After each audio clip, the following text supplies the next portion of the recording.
Number 7 is communicating. Now, once you have a goal let's just review.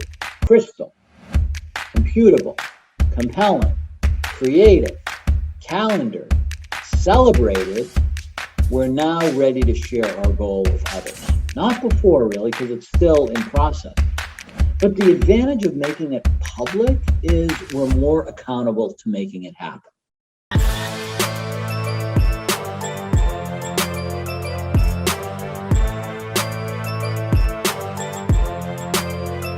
Hey guys, this is AskAviArya, father of 2 girls, 6 dogs, husband to a superwoman, a street car racer turned hotelier, now social media marketer and founder of Internet Moguls. Welcome to my channel.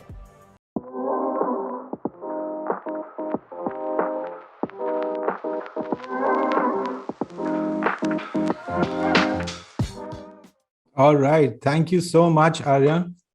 Hi, everybody. How are you? Hi, Asta. Hi, Abdul. Akhilesh. What's up, everybody? Okay, we have Don Khouri with us. Hello, sir. How are you doing? I'm doing fantastic. How are you? Fantastic, fantastic. Welcome, Don. On behalf of Avi and the entire community of Internet Moguls of the World School, I would like to welcome you here. And first of all, thank you for your time. Guys, I'll just give a very short introduction to Don. Don is a coach and consultant with the proven track record of coaching senior leaders and high professional employees to improve their executive presence, to strengthen their communication and relationship skills, and to motivate and inspire teams. Don, at Internet Moguls of the World School, we believe that the shortest distance between 2 human hearts is a story. So here is my story to you. My name is Ajay Singh, and I'm a father of 2 boys and husband to a beautiful wife. I'm a commerce graduate turned animator, turned marketing professional, and now I'm a social media expert and a digital coach. And I'm on a mission to help entrepreneurs grow their business using the power of digital media. Don, what's your story? Oh man, do we have time for my story? First of all, did everyone come out of that meditative state? Are we ready for some energy and talking about time? You know, oh yes, we are all charged up. We are all charged up to listen to you. All right, awesome. I love it. I've been passionate about this space of personal productivity for 30 years. It all started with this 2-day seminar I took in 1990 and learned how the importance of being present and fully connected to your most important goals and how important that was. And when I got control of that, I just continued to study and learn more about this space until I brought it all together in this book, When to Say Yes. Wow, lovely. So tell us about your journey from, I think you were into medical before. So tell us what was the transition? What was the journey?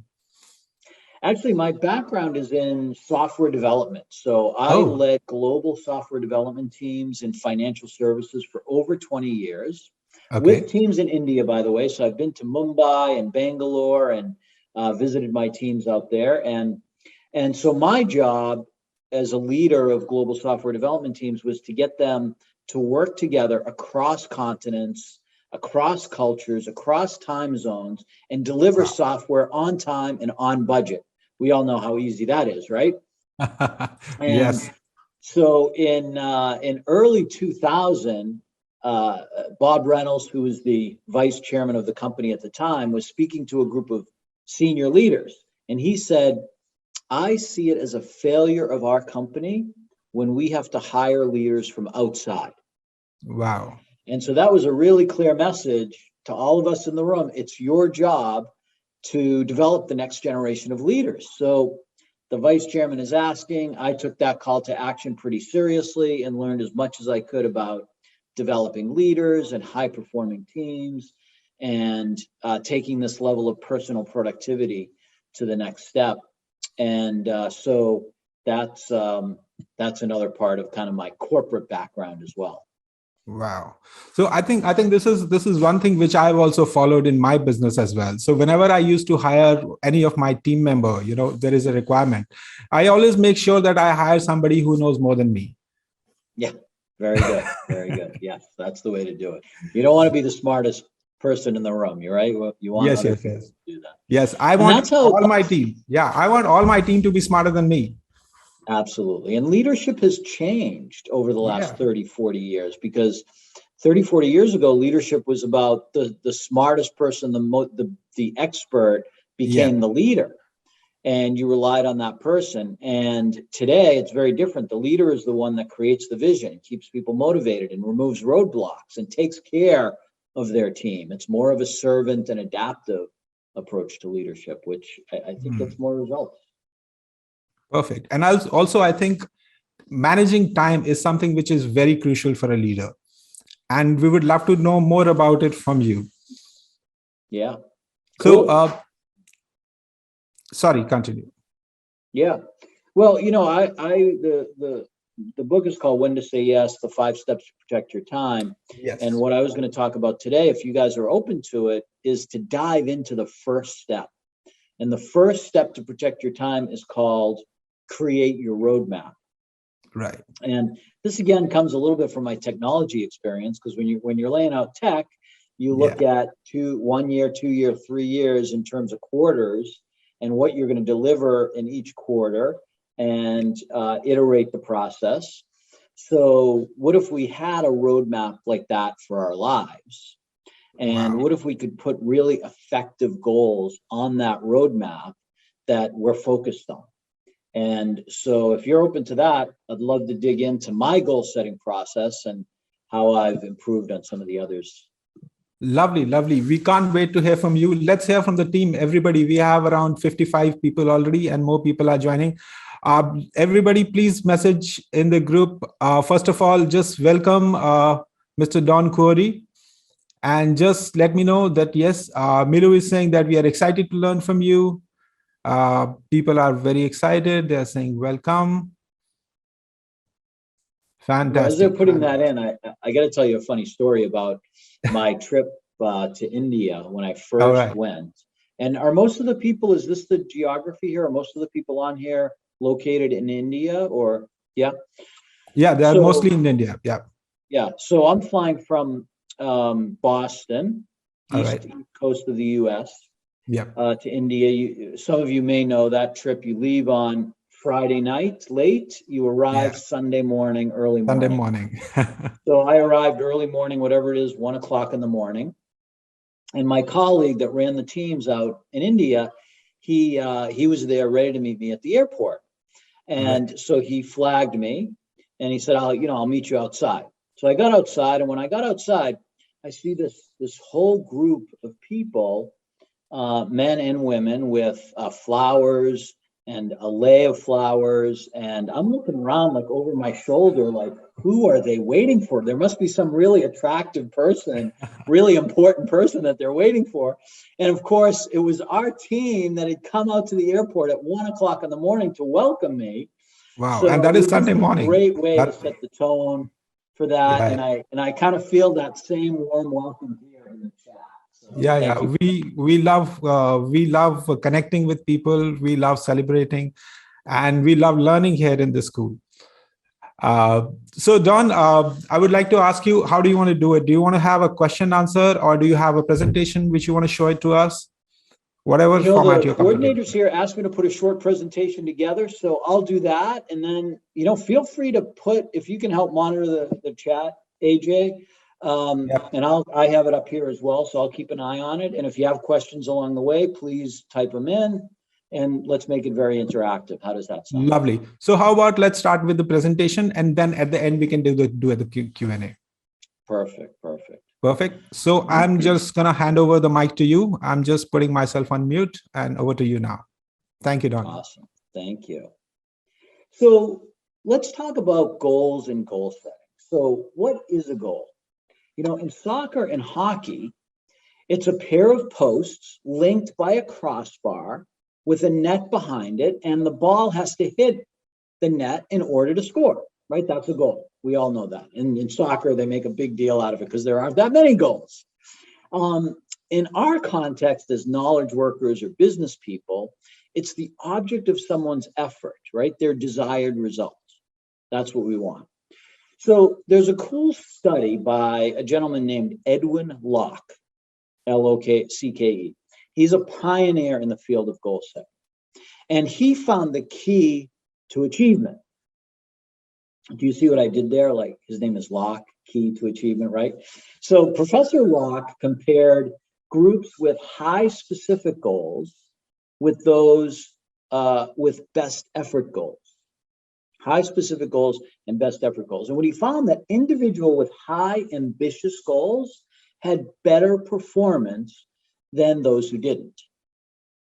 And you know what a best effort goal is. Like, I'll do my best to do that. I'll do my best versus ambitious and specific. So setting goals really helps us stay on track. If I ask you, for example, to drive to the Starbucks down, it's pretty easy. You get in your car, you go. If I create a detour, you'll figure it out. You'll go around the detour, but you'll still arrive at your destination, maybe a little bit later. Because the destination is more important than the path. But let's change the scenario up. What if I just say, drive somewhere? Well, you asked me for more specific. Where do you want me to go, Don? I don't know, figure it out. You're smart. You'll figure it out. So you choose a direction and start driving. Now I create a detour. What's going to happen? Where are you going to go? Your destination's not clear. So you're probably going to stop or turn around or create a new destination or follow the distraction. So when your destination is clear, or a goal in this place, you'll work around roadblocks and distractions. So that's what we want to work to. And if it's not clear, let's face it, you're going to probably watch Steve Harvey and Family Feud, and we polled 100 married women, and you know the rest. So many of you are probably familiar with SMART goals, right? SMART is an acronym that has so many different meanings if you haven't seen them. So for example, S could be simple or specific or sensible or significant. And M could be measurable or meaningful or motivating.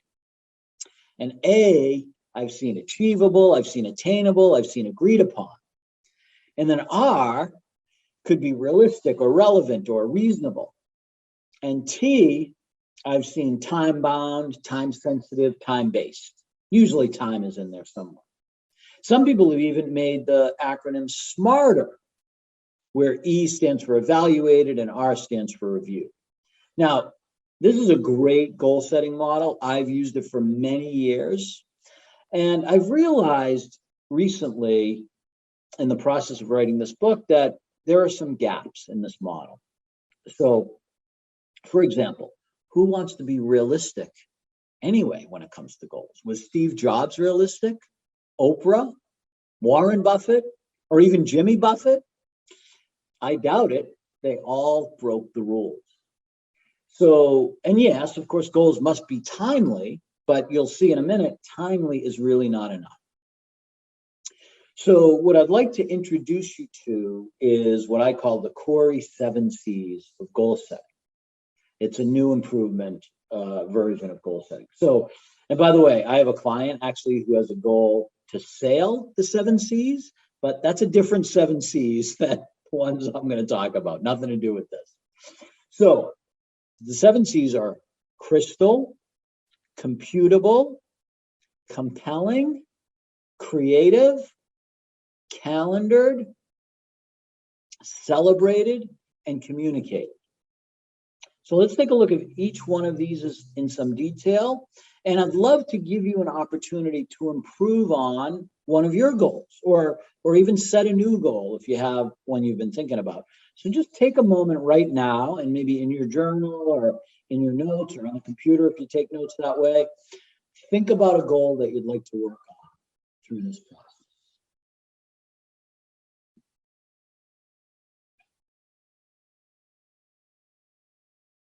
Okay, and then when you put your head up and you see this next image I have, I'd love to see in the chat who recognizes this movie? Is this a movie you are all familiar with?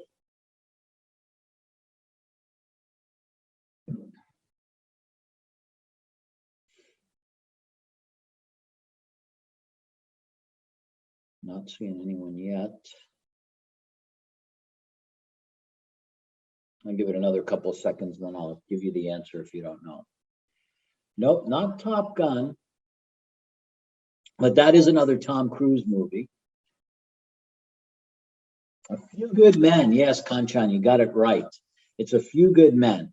And the most famous line in that movie, of course, is "You can't handle the tooth," or "You can't handle it's actually "You can't handle the truth." But when I speak with dentists, I love to say tooth because it kind of gets a nice play on words. So in this scene where Colonel Jessup, who's played by Jack Nicholson, he's on the stand responding to questions from Lieutenant Daniel Kaffee, who's played by Tom Cruise. And Jessup says, "We follow orders, son. We follow orders or people die. It's that simple. Are we clear?" And Cruise's Kaffee responds and says, "Yes, sir." "Are we clear?" Jessup asks again, even more firmly and loudly. "Crystal," Kaffee says. Now, I love how Kaffee responds that his point is so clear, it's like crystal, because crystal is as clear as you can get. So let's take an example. I'm going to use this example throughout. This is something I did a few years ago, was I had set myself a goal to lose weight. And so a crystal clear goal would be, I want to lose weight. It's something, even a third grader or fifth grader or ninth grader can understand, right? Very simple. So that's the first C. We need to do this in order too. So crystal is first. Next, we want to make it computable. So how are you going to compute the results of your goal? How will you know when the goal is complete? If a goal is not computable or quantifiable in some way, we don't really have a way to know that we've accomplished it, or even if we're making progress. So we want to make each goal quantifiable in some way. So, put a number on it and compute the results. That makes it computable. So let's use my example again. I want to lose 10 pounds. Now that's more specific than weight, because you can't really measure weight, but you can measure 10 pounds. So let's just take a minute and whatever goal you're working on, make it crystal if you haven't already, and make it computable as well.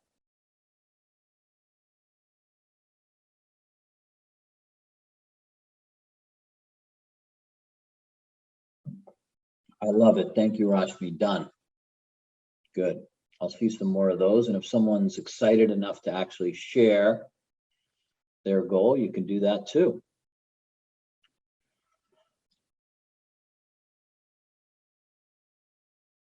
Okay. Now, some goals are easier to compute than others. Like I have a client who wants to improve his listening skills. So how do you really measure that? How do you measure listening skills? And he set up a self-rating so that after every meeting, he scores himself on how well he listened. And he's actually kind of a tough grader. So I think he's actually better than he's grading himself. But at least it's a measure for himself. And then maybe at some point he'll get feedback from other people and they'll score him on his listening. So there's always a way to do it, even with the more people skills. I don't like to call them soft skills, really, because they're just as important as the tech skills. They're more like people skills or human skills. So let's go to the third C, which is compelling. Now, one of the key distinctions between people who achieve their goals and those who do not is that the former have a compelling reason to stay on track. If you don't have a compelling reason, then the distractions are going to take you away from making significant progress on your goal. We all have them. They're all popping up and dinging and buzzing and doing all of that. When you get bumped off track, you need that compelling reason to get back on. In fact, just a quick little side note on distractions. I'm working an experiment right now. I've been doing it for 2 weeks and it seems to be working, which is my phone is on do not disturb all the time, 24/7. So I know there's a text message. They come in all the time. I know there's an email message. I know there's social media notifications. I'll get to them on my time. And I'm not going to pick up my phone right now during this important conversation because that's just a distraction. I need to stay focused, but I'll catch up after. So, this is why Simon Sinek, back to compelling reason, that's why he says, start with why, not start with why not. So when discovering your compelling reason, I suggest digging 3 levels deep because something nice emerges after that. So for example, let's go back, maybe I started with, I want to lose weight, just as simple as that. Dig a little deeper. I want to lose weight so that I can look good. I want to lose weight so that I can look good in my clothes. What if we dig even deeper than that? I want to look good. I want to lose weight so that I can look good in a bathing suit. Now that's compelling. And stop trying to picture me in a bathing suit because that's not really a pretty sight. I look much better this way. So go ahead now and make your goal compelling and ask yourself 3 times.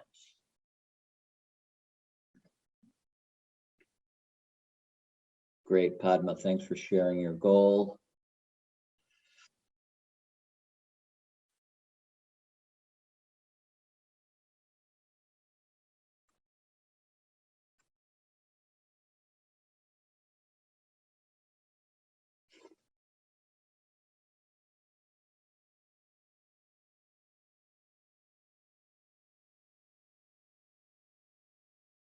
Okay, we have others that want to lose weight.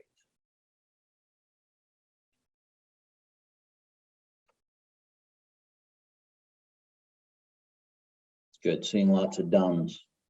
So let's go to the next one, which is the 4th C now is creative. And if we're not already having fun, I'm a geek, so I like this stuff. I have fun all along the way. But if we're not already having fun, this is where we get to have some. And so when we get creative, we can actually make our goals enjoyable. So, if we continue to ask ourselves better questions, we get better answers. Our minds kind of work like Google in that way, right? You ask a great question, you get great answers. You ask poor questions, you get poor answers. You've all experienced that where you've typed something into Google, you didn't quite get the answer you wanted, so you changed it around and maybe you got better results. You can actually even Google, what's a great question for Google? And don't do that now. Stay focused. Let's not get distracted. But just as an FYI, the 7th most popular question people ask Google is how to lose weight, which, by the way, is right ahead of when is Mother's Day, which I think means that losing weight is more important to us than our mothers, but let's not take it that far. So let's look at an example on this. So how can I lose weight and enjoy the process? If it's only about losing weight, I may settle for a salad every day and get pretty bored with that pretty quickly. But if I want to lose weight and enjoy the process, my mind is going to search for ways to do that. Maybe I add pumpkin seeds or different dressing or a variety of protein to spice it up and make it more enjoyable. There's another part of being creative, which links back to Edwin Locke's research. If we're going to be creative, let's also make our goal ambitious. So maybe we have a goal to complete a project by the end of the month. A stretch would be to complete it maybe 2 days early. Or I just saw a goal here, which was to achieve revenue of INR 2 in calendar year 2022. So you probably have hopefully you have a specific number on that, which will make it crystal clear. But what if you increase that number? What if your goal is 1 million, but instead of 1 million, you're going to shoot for 2 million or 1.5 million? Let's make it ambitious because we want to shoot for those high specific goals. So Go ahead and make your goal now creative, which means make it fun and ambitious. And keep it coming with those done. Those help us stay on track.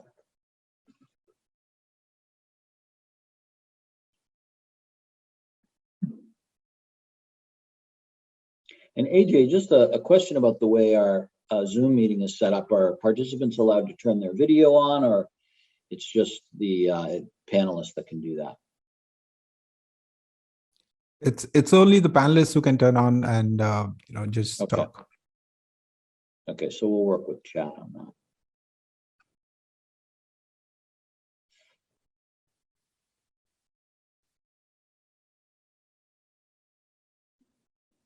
Okay, get some dones there.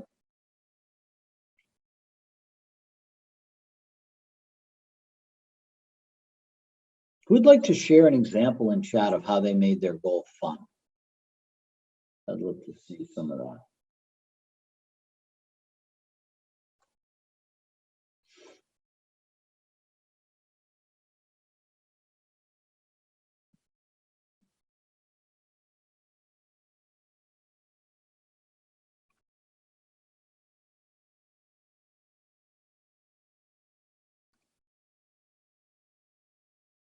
Achieve revenue along with ensuring each team member achieves their own personal goals. Okay, nice.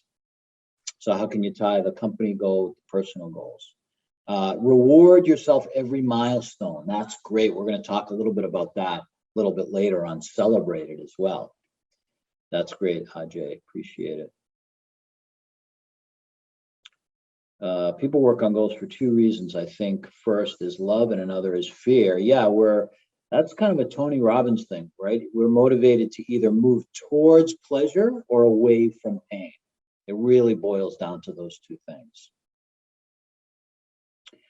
How can I make 5 CR without any office? Is that making it fun, Rashmi? Is that what you're saying? Oh, maybe do it more virtually. That's going to be more fun? Maybe that's what he's saying. Okay, cool. All right, so love those. Awesome, awesome ones. So now I'm going to go to 5th C, which is calendared. Now, to accomplish our goals, we must put them on our calendar and schedule time for them. Because if we don't, then we're using our time for other people's goals, really. You want to put your most productive, your most important goals and activities on your calendar because we trust it the most. We trust our calendar more than any other productivity tool.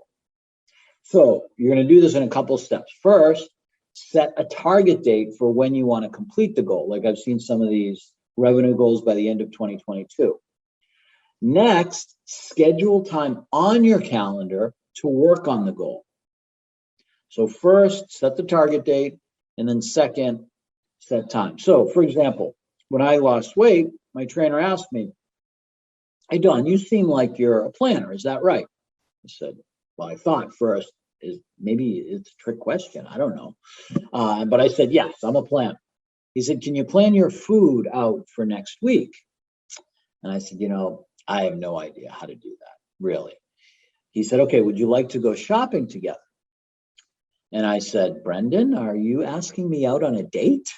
In reality, I was kind of thrilled with the offer because what happened was he showed me how to read food labels differently, focused on what are called macronutrients and the importance of planning your meals so that they line up with your target macronutrients. And you really need to, plan that shopping if you're serious about this goal. So after that discussion, I blocked time on my calendar for shopping and meal preparation. It was a weekly activity, and I just had time blocked on my calendar to do that. Otherwise, it's going to get lost in the shuffle, and it's going to be last minute, and you're going to reach for the pizza or whatever is easy and convenient, which is not necessarily consistent with losing weight. So go ahead, schedule time on your calendar to work on your goal. Now that may be just one block of time. Maybe you need an hour or 2 hours to knock it out. or maybe it's a recurring block on your calendar. So like, for example, when I wrote the book, I had 1 hour every day consistently blocked on my calendar for writing. And, it took several months, of course, just to get to a first draft. It took me 10 months. And that was just simply by doing the process every day consistently. It became like a habit. So while you're doing that, I'm going to catch up with the chat.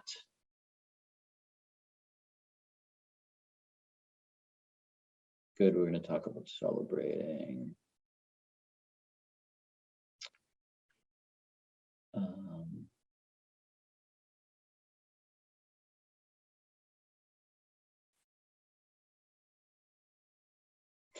So Milu is asking how to avoid distractions even when it's calendared. So I may want to dig into that a little bit and ask, what are the distractions? If they are things like we talked about, like text messages or emails or notifications, turn all those off and stay focused. If it looks like you're working in a virtual environment. So if you're home, people mainly. So people are interrupting you while you're at home. Is that what you're saying?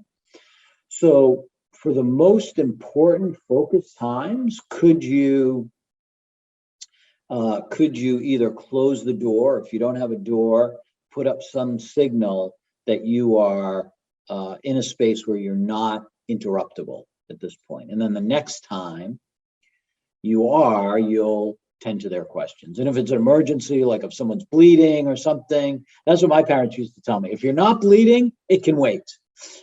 I don't know if that's changed. Maybe there's another version of that today, but maybe there's some way to encourage the kids or other people to only interrupt at certain times. Maybe even like office hours. Maybe you open up from 1 to 2 o'clock each day. And here's the thing, there's another cool little productivity tool I like, which is called the Eisenhower Matrix. Give me a yes in the chat if you know what that is. The Eisenhower Matrix. And this may help you, Milu, a little bit. The Eisenhower Matrix has 4 quadrants. In the first quadrant, it's items that are urgent and important. Urgent and important. That's things like a fire, either a real fire or a metaphorical fire that you must deal with right now. Quadrant 3, I'm purposely skipping over 2 for now. Quadrant 3 is urgent but not important. Most text messages, most phone calls, most emails are probably not that important, at least right now. They appear urgent because they're showing up and either buzzing or beeping or knocking on the door, just showing up in your face.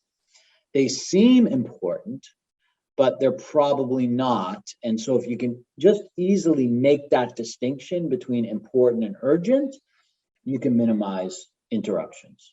And then I'll jump up to quadrant 2. The more time you spend in quadrant 2, which is important but not urgent, for example, this webinar, it's not really that urgent. You didn't have to show up, but all of you said, this is an important topic for me.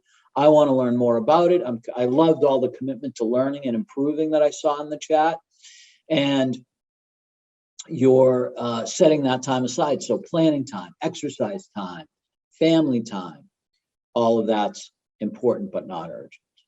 So you can look up more about that.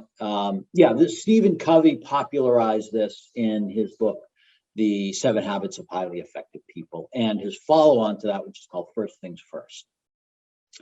But it was actually created by President Dwight Eisenhower, the 34th president of the United States.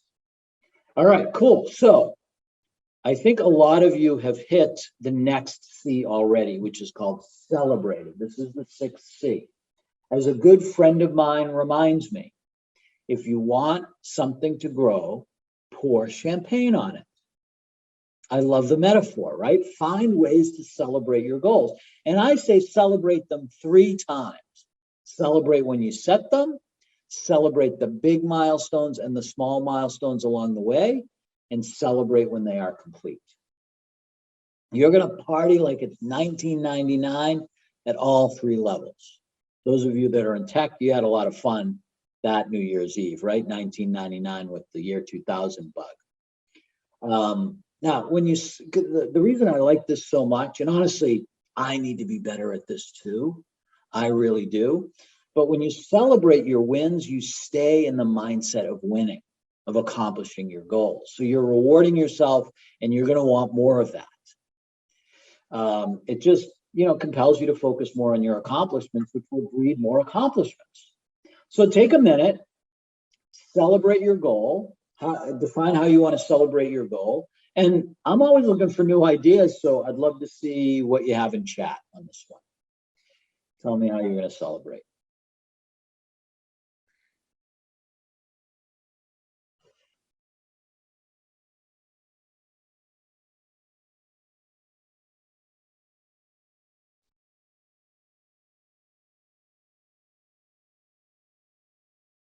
Great, a trip with the entire team. My whole 2022 is celebrating food, art, and travel, but it's also promoting the idea to celebrate with others. So bingo, this point is my goal for next year. So yeah, food and travel and art, we all love to do that. Now, we have to balance food, celebrating with our goal of losing weight, but we can do that too, right? We can do both of those together. My goal is related to increasing fitness, so I would gift myself new gear. Love it. Dinner with the team. Yeah, that can be a lot of fun. Losing weight means new clothes. Yes, I had to redo my whole wardrobe. That was so much fun as well. So I love these great celebrations along the way. All right, let's go to number 7. Number 7 is communicating. Now, once you have a goal let's just review: crystal, computable, compelling, creative, calendared, celebrated, we're now ready to share our goal with others. Not before, really, because it's still in process. But the advantage of making it public is we're more accountable to making it happen. When I started writing my book, I was reluctant to share it with others because I was thinking like, well, what if I don't finish? What if it's not really that good? What if no one cares?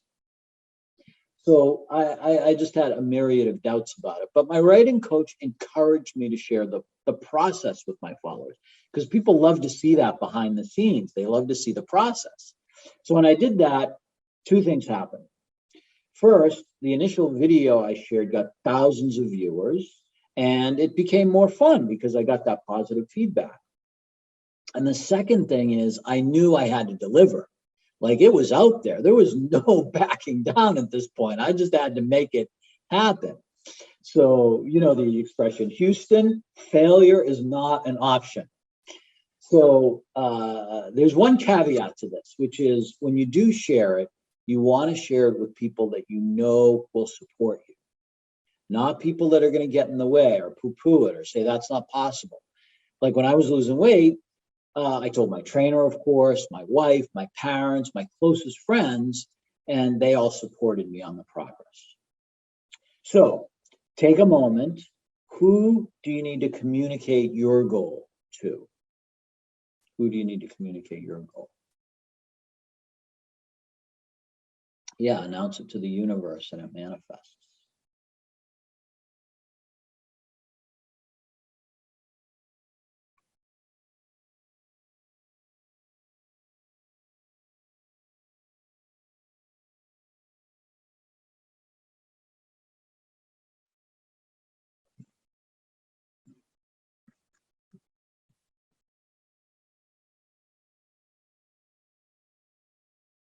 Communicate with followers, associates with the goal. This community, yeah, it sounds like this is a really very supportive community that will support you on the journey. School and college friends, husband, brother, team. Awesome. All right. So you guys have a 7C goal now. It's crystal, it's computable, it's compelling, it's creative. Hopefully you got it on your calendar. You'll find some ways to celebrate and communicate it. So fantastic. Great work. This is, if you are interested in diving into this and the other steps to protect your time, this is the book, When to Say Yes. You can get it on Amazon. We also love reviews on Amazon as well. So you're welcome to do that. And you know, Ajay, if this is the right time, I'm happy to open it up for questions and see what else people would love to on goal setting, or honestly any productivity topic, whatever's on your mind. We maybe have about 5 minutes or so to do that. All right. Perfect. Thank you. Thank you so much, Don. I was also making notes while you were sharing your presentation with me. So definitely many things. Of course, the 7C secret, which you have shared with us, I'm definitely going to use it for my weight loss journey. Thank you so much. Oh, we just missed Don. I think let's just wait for him to come back. I'm back. I think I got Yeah, bounced. Yep, got you again. So I was saying thank you so much for the 7Cs. I'm definitely going to use it for my weight loss journey and celebrate, the journey as well at the same time while I do it. Good. Excellent. And now I would like to ask the team, all the community members, if they have any specific questions regarding goal settings, regarding how to protect your time, how to remain focused. So one thing I would like to ask here, sir, is that what happens is that social media in today's time, while it's a big opportunity and a great tool, but at the same time, it's a big distraction also for many people. Mm-hmm. When you go on, watching one video, then it goes on to the next video, another, and suddenly you see half an hour is gone. So how to stay focused while using social media for your own benefit? Sure. Well, I'll suggest two things on this. Number one is there's a whole chapter in my book about processing email, because people get really consumed with email, and some of the people I've worked with have had thousands of emails in their inbox, which becomes really difficult to manage, and your inbox becomes your to-do list. Yeah. So I lay out a process there to stay current on email and suggest that you get to 0 emails in your inbox at least daily. And the same really applies for any activity that's coming into you, and social media is one of those. So I get it. You're talking about outward communication on social media. So step one, I think, or one option would be to block your time that you're going to work on social media. Maybe because one of the suggestions for email is process email 3 times a day, not 17,000 times a day, or however many seconds there are in a day, because that's just going to really be a distraction. So what if we took the same approach to social media, and we decided to block 3 times a day, or twice a day, or once a day, or 5 times a day, whatever the right number is for you, block that amount of time. And then you can even kind of set a timer that when that time is up, you're back to your important goals. And then let's go back to C number 3 on the Khouri 7 Cs, which is compelling. Because when you have that compelling reason, you're going to want to get back to your goal and get away from Steve Harvey and Family Feud and cat videos and whatever else. And I can only share those because, hey, I've been there too. I get it. I wrote this as much for me as anyone else. Lovely. So, lovely. I see a question in here too. Is there an important C to save your energy? Sometimes some clients exhaust me. It could be going to a wedding with your family, but you want to attend a productivity course. So, first of all, energy is so important in achieving our goals as well. And I think that could be a whole nother book. How do we keep our bodies and our mind healthy through effective sleep, effective diet, effective exercise, being around the right people. If Rashmi, if you have a client that exhausts you, then I may challenge you with, is that the right client for you? Is that really serving you? And what would happen what would happen if you structured your agreement with that person, or maybe even just let them go? Sometimes it's counterintuitive. It took me a while to figure this out too, but when you let those clients go that aren't really working out, first of all, it's probably better for them too, because they may not be completely satisfied, but it frees you up to take on lots of other clients and lots of other energy. It's tough, I get it. It may be something worth considering. So yeah, energy is a huge part of getting things done. In fact, I have a colleague who says, it's not really about time management. It's about managing your energy. That's what it is. If you can do that, then the rest falls into place. We have one more question from Kanchan. She's saying, how does one plan for keep buffer for contingency, which may throw the planned calendared activities off balance? Could be one of those events. Yeah, it's a great question. In fact, the next book I'm thinking about, I'm still in the thought process on it, is just how to optimize your calendar.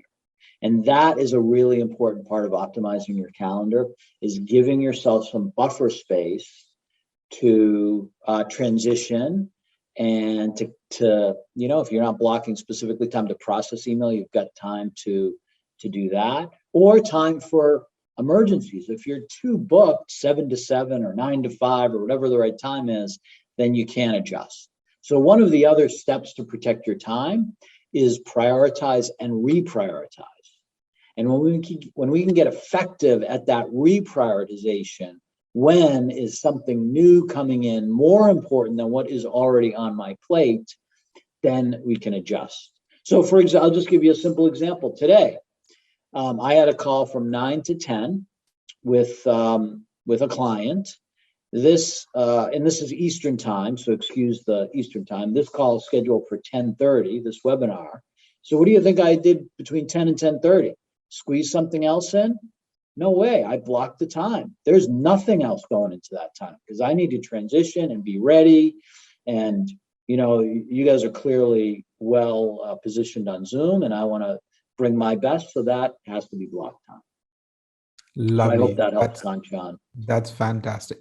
Harshit has got another question for you, Don, saying that follow-up question is on energy, how to prevent burnout as a business owner. And I would also like to add one more thing here, Don, that Please. As a business owner, it is very easy to burn out, feel demotivated, and feel tired. So I'm adding this to Harshit's question, that how to stay motivated as an entrepreneur, because there are no bosses on your head who are telling you, hey, this is your deadline, you have to do that, right? Mm-hmm. So how to stay motivated and at the same time don't burn yourself out? Yeah. So two ends of the coin, and I think we can kind of wrap it on this question, and I'll give you a way to reach out to me if you have more questions as well. On the motivated, I'm again going to bring that back to compelling reasons. Like, if we have compelling reasons, we're going to stay motivated. If I want to look good in a bathing suit, then that's going to drive me. Or I'll give you another, when I lost weight, another driver for me was to stay off medication. And so that kept me on track. And so when you have a compelling enough reason, it's going to be motivated. If you find yourself not motivated, then go back to that and maybe dig another level deeper. I'll give you an exercise on Harshit. Am I pronouncing that right, or Harshit? Yep. Harshit. Take a piece of paper, a blank piece of paper, and draw a line down the middle vertically. And on the right side, write everything that you love to do. And on the left side, write everything that you hate to do.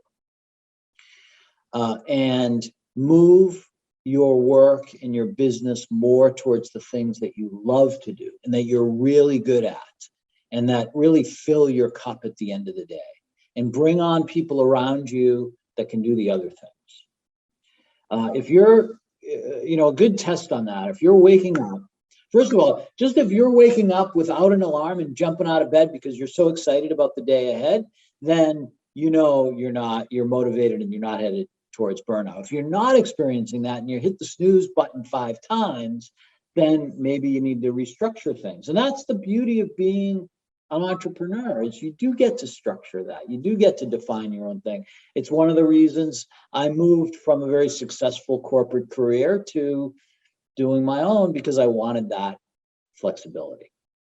Love to hear that from you, Don. So Thank I you just so want to much. thank you all today, because this was you guys, I love the interaction in chat and the questions and what you shared.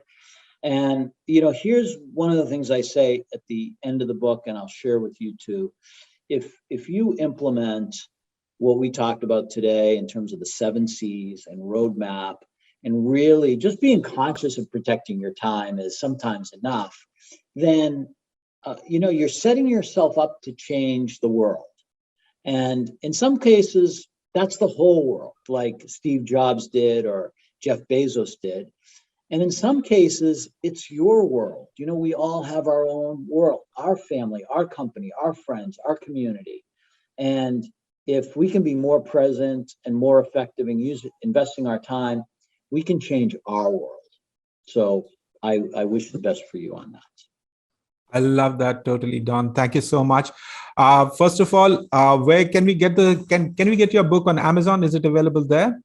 It is available on Amazon. And if you go to whentosayyes.com, maybe someone can put that into chat, WHENTOSAYYES.com.